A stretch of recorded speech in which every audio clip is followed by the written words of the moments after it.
The morning air hung thick with humidity over Camp Shelby, Mississippi, where the heat seemed to press down on everything like a wet blanket. It was June 1943, and the training grounds buzzed with the organized chaos of young American soldiers preparing for deployment to the European theater. Among them was Private James Holloway, a lean 22-year-old from the backwoods of Tennessee with eyes that seemed to notice everything and say nothing. James had grown up in the Smoky Mountains, where his father taught him to shoot before he could properly read. Deer hunting wasn't just recreation in their family, it was survival. By age 12, James could drop a buck at 300 yards with his father's old Springfield rifle. The patience required to wait motionless in a tree stand for hours, the ability to calculate wind drift and bullet drop instinctively, these were skills burned into his muscle memory like breathing. But Camp Shelby wasn't the Tennessee wilderness, and the other soldiers in his platoon didn't see a skilled marksman when they looked at James. They saw a quiet country boy who kept to himself, who spoke with a thick mountain drawl, and who seemed more comfortable alone than in the rowdy barracks where men played cards and swapped stories about girls back home. Sergeant William Crawford was the worst of them. A stocky man from Boston with a voice that carried across the entire training field, Crawford had taken an instant dislike to James. Perhaps it was because James never laughed at his jokes, or maybe it was simple prejudice against anyone who sounded like they'd walked out of a hillbilly cartoon. Whatever the reason, Crawford made it his personal mission to make James feel small. The friction came to a head during marksmanship training. The platoon had been assigned to the rifle range, where targets were set at various distances. Most of the men fired from standard prone positions, sandbags propping up their M1 Garands. James, however, had other ideas. He approached Lieutenant Donovan, their platoon leader, a fair-minded officer from Ohio who actually listened before making judgments. "James, can I try something different with my positioning, sir?" Donovan raised an eyebrow. "What did you have in mind, Private?" "Back home, I used to shoot from elevated positions. Trees, mostly. I think I could adapt that technique here, maybe using that embankment over there with the oak tree. Gives better visibility and a more stable brace point." Before Donovan could respond, Crawford's voice boomed across the range. "Did I just hear Davy Crockett here say he wants to shoot from a tree? This ain't a coon hunt, Holloway. This is the United States Army." Laughter rippled through the platoon. James felt his face flush but kept his expression neutral. "It's called a tree pit firing angle, Sergeant. It's a legitimate technique." Crawford walked over, boots crunching on the gravel. "A tree pit firing angle?" He repeated the words with exaggerated mockery, drawing out each syllable. "Boys, we got ourselves a tactical genius here. He probably thinks we should all bring squirrel calls to France too." More laughter. Even some of the men who'd been neutral toward James joined in, not wanting to be left out. Donovan seemed torn between maintaining discipline and allowing some harmless ribbing. James met Crawford's eyes steadily. "With respect, Sergeant, elevated positions offer better sight lines and protection. In actual combat situations, Crawford interrupted, you follow orders and do what everyone else does. You don't go climbing trees like some backwoods hick playing pretend. Now get in line and shoot like a soldier." James said nothing more. He took his position on the firing line with the others, lying prone in the dirt. When his turn came, he fired his 8 rounds into the target at 200 yards. All 8 shots landed in the kill zone, a tight grouping near the center. But so did half a dozen other men's shots. There was nothing exceptional about it, nothing to distinguish him.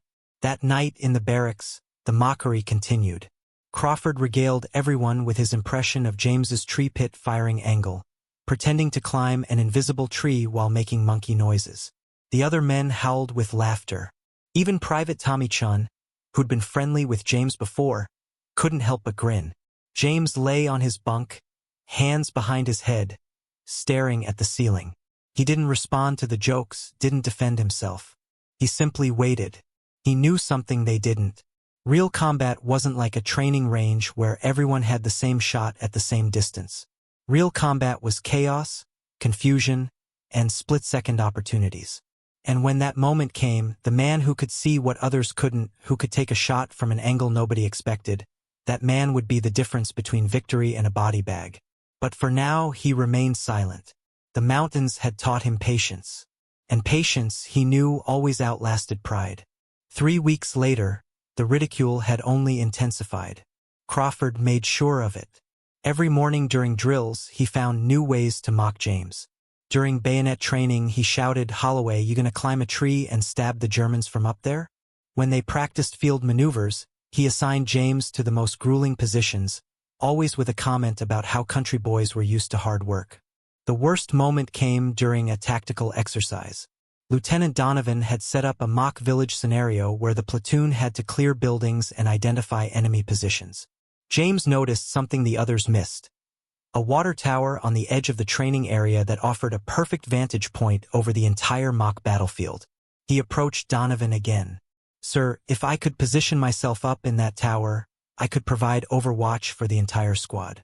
Spot enemy positions before they become a threat." Donovan seemed to consider it, but Crawford stepped in immediately. "There he goes again with his hillbilly tactics. Sir, with respect, we need every rifle on the ground. We can't have men playing sniper when we're trying to teach coordinated infantry movement." Donovan nodded slowly.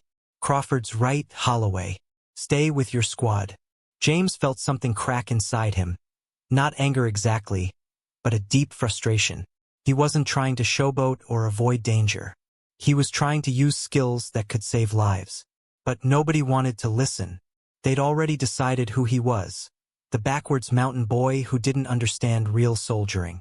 That night, Private Chun found James sitting alone outside the barracks, cleaning his rifle under the pale Mississippi moonlight. Chun sat down beside him, uncomfortable. "Look, James, I know Crawford rides you hard, but maybe if you just fit in more? Stop suggesting these unusual tactics?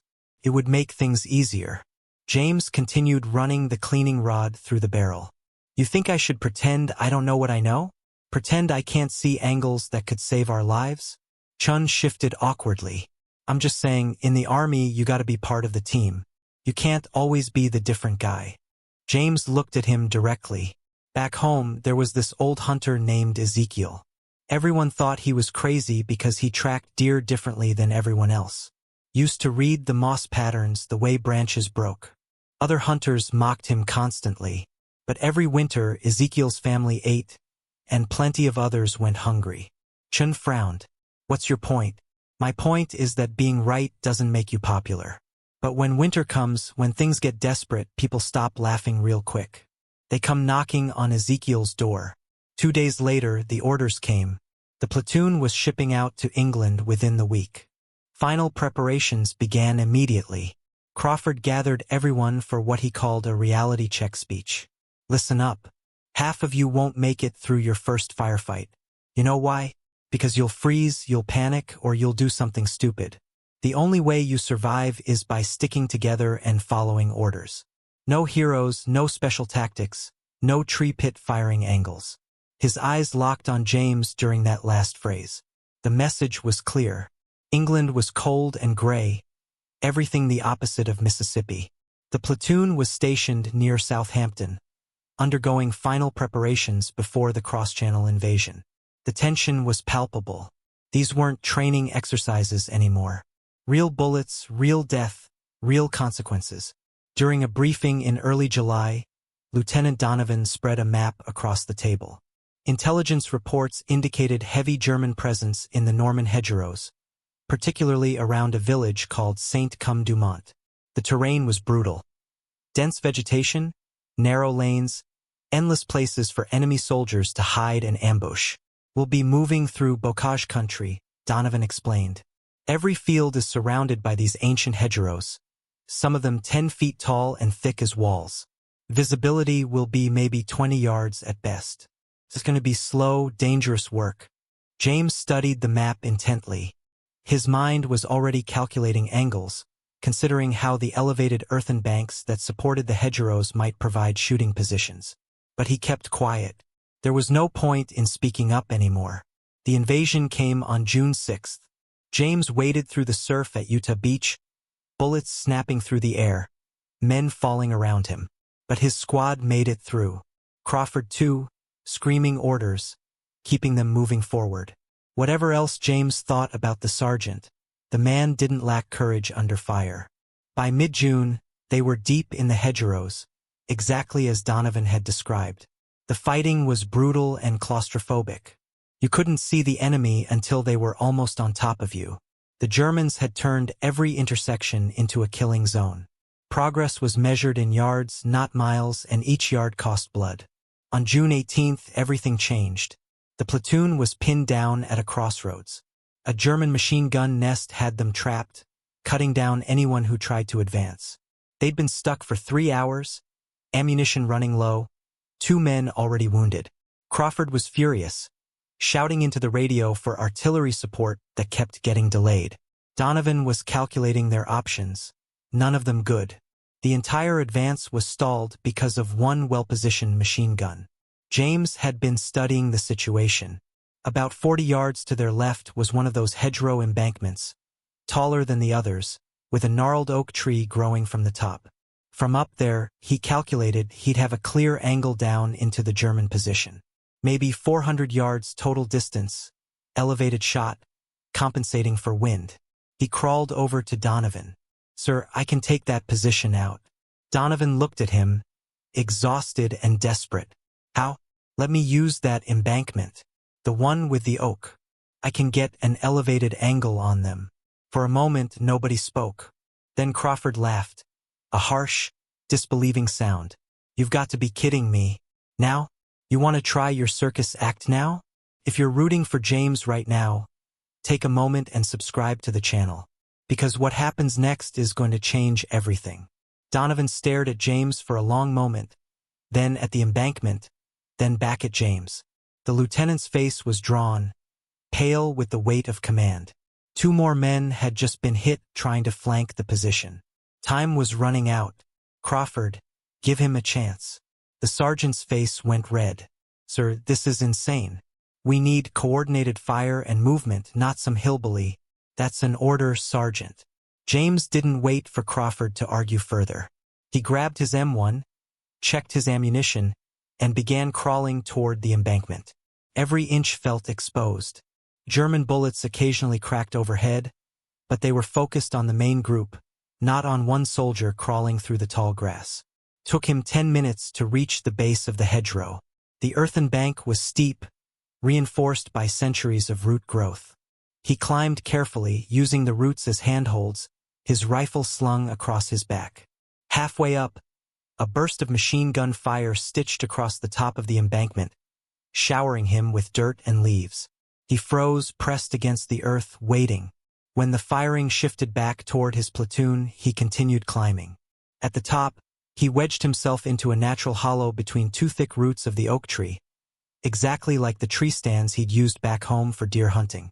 The position was stable, concealed, and gave him a clear sight line across the battlefield. He could see the German position now. A machine gun nest built into another hedgerow about 420 yards away. 3 soldiers visible, maybe more hidden. Behind them, he spotted something that made his breath catch.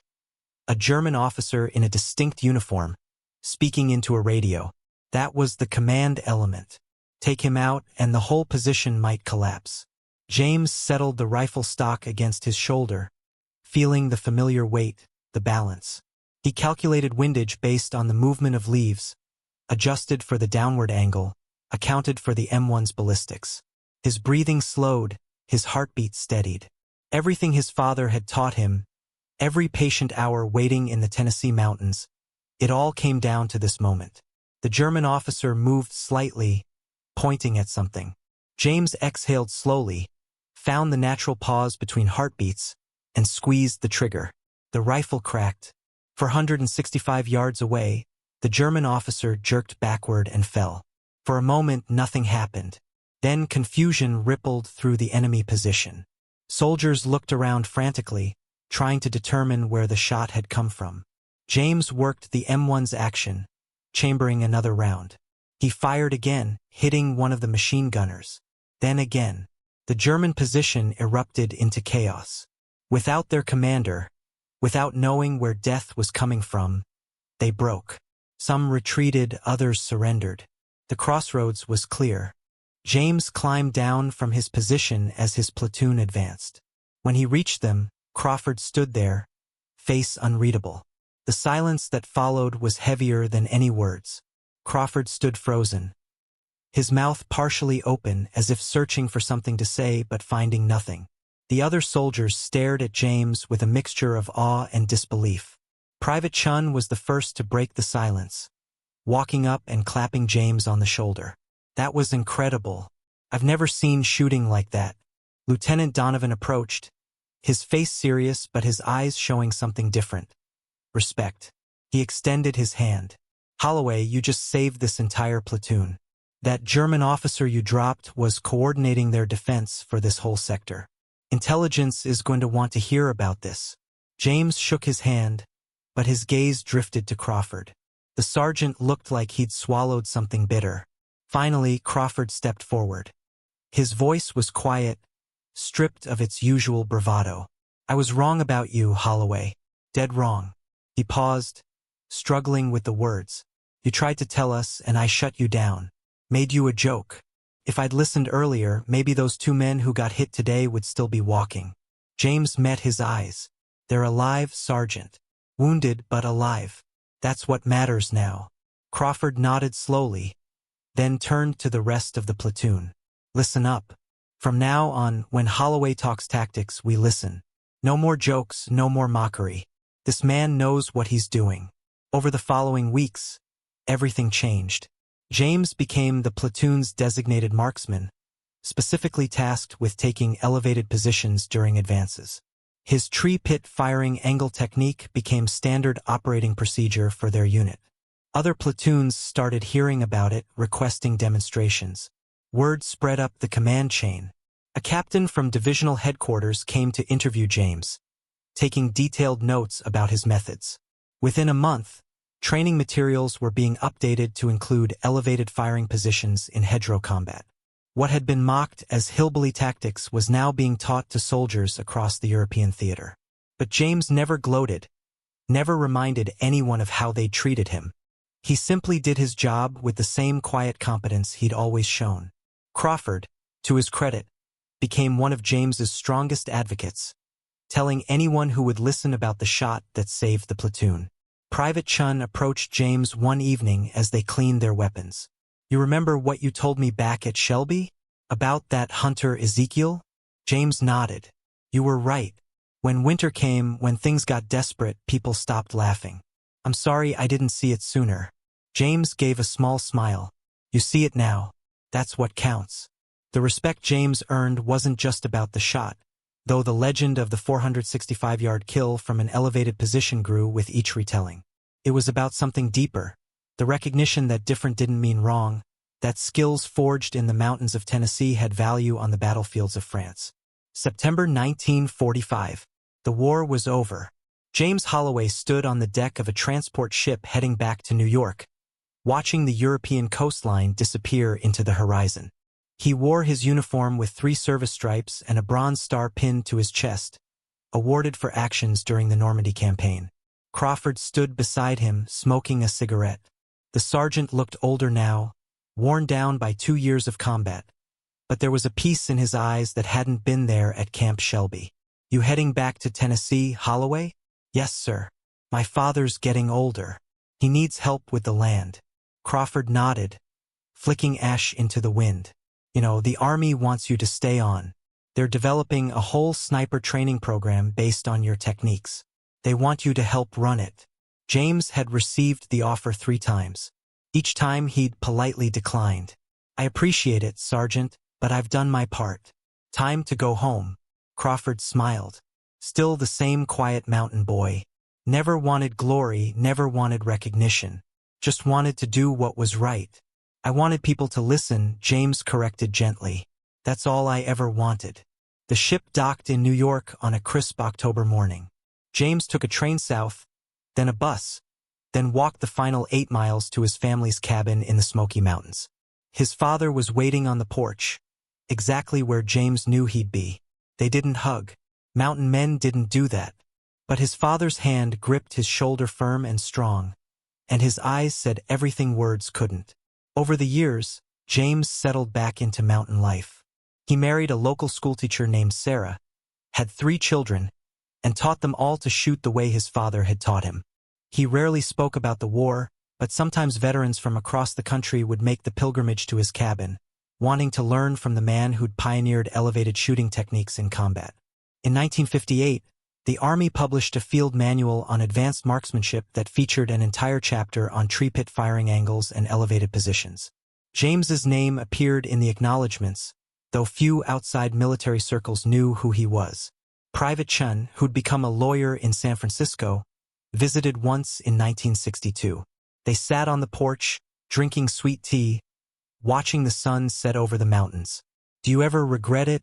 Chun asked, turning down all those opportunities. "You could have been famous, could have made a career out of what you knew." James looked out at the forest, at the ancient trees where he'd learned everything that mattered. "I had everything I needed right here. The war taught me something important. Respect isn't about being the loudest voice in the room. It's about being right when it counts."